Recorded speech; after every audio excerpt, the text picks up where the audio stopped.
हर हर महादेव, जय माता की। आइए गुरु शिष्य की जो श्रृंखला चल रही है उस कड़ी को आगे बढ़ाते हैं। आज दूसरे भाग में, जैसे आपको बताया पहले भाग में कि उपनिषद का अर्थ क्या है, ऋषियों ने कई उपनिषदों की रचना करी। उनमें 108 उपनिषद आते हैं जहां ज्ञान की गुत्थी को सूत्र में समझने की व्याख्या सही ढंग से नहीं हो पाती, तो उस सूत्र को विस्तार में स्पष्ट करने के लिए उपनिषदों की आवश्यकता पड़ गई। एक सूत्र को लिया गया और उसको विस्तार में विवेचित किया गया, उसे उपनिषद बनाया गया। उपनिषद का तात्पर्य है कि हम उस सूक्ति को गहराई के साथ समझ सकें और अपने हृदय के अंदर उतार सकें, पूर्णता के साथ चिंतन कर सके, मनन कर सके।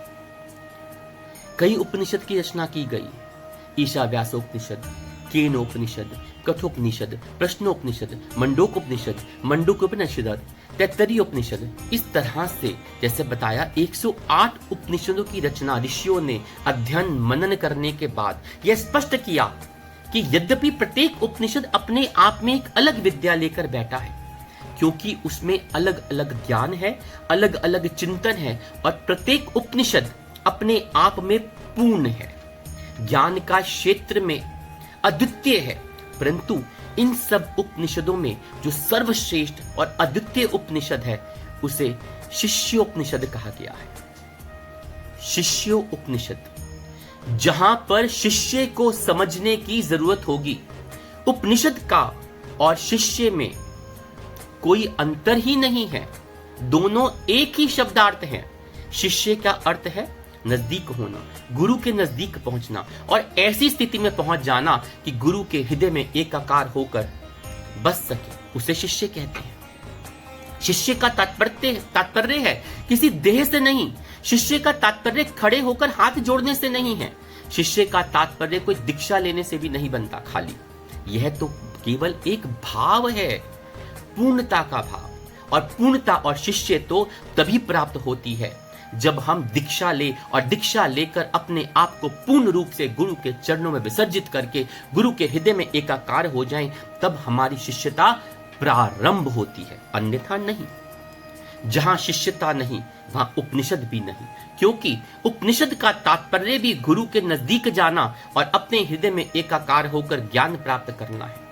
इस दृष्टि से देखा जाए तो उपनिषद और शिष्य दोनों एक समान धार्मिकता है, दोनों में एक समान धार्मिकता है, दोनों का एक लक्ष्य है, एक चिंतन है, एक ही भावना है, दोनों एक बात के लिए प्रयत्नशील हैं। उस महासागर में से हमें कुछ बूंदे प्राप्त हो जाएं तो ज्ञान का अथाह समुद्र है जो उसमें हम अवगाहन करके अपने आप को पवित्र करके दिव्य बना दें।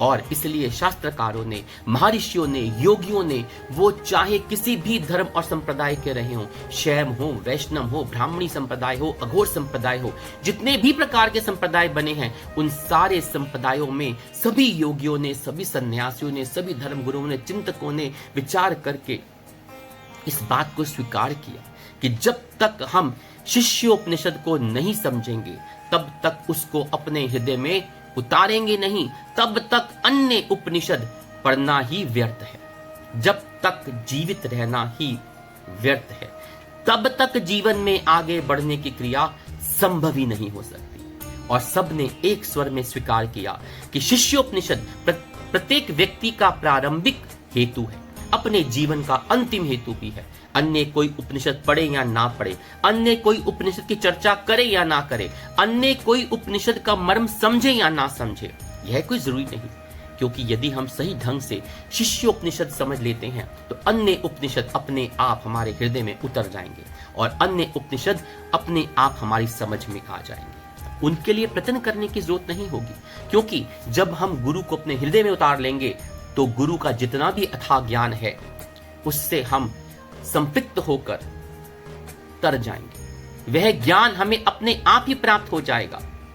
हो सकता है इस भौतिकमय जगत वातावरण में ऋषियों की वाणी थोड़ी अटपटी लग रही हो आपको। आज के स्वार्थमय युग में यह लगे कि गुरु ने अपनी प्रशंसा ज्यादा कर दी, मगर ऐसा नहीं। यदि हम गंगा स्नान करना है तो हमें हरिद्वार ही जाना होगा। नदी में छलांग लगानी ही पड़ेगी, डुबकी लगानी पड़ेगी।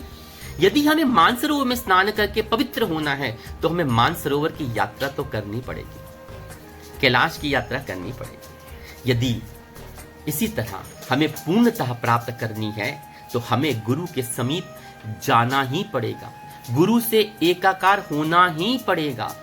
यदि हमें जीवन में उस पूर्ण सत्य के दर्शन करने हैं, तो पूर्ण तत्व के दर्शन करने हैं, हमें पूर्ण मदम बनना है, तो हमें शिष्य की परिभाषा समझनी होगी, तब हम गुरु के समीप जाना होगा। क्योंकि सारा ज्ञान पोथियों में लिखा नहीं है।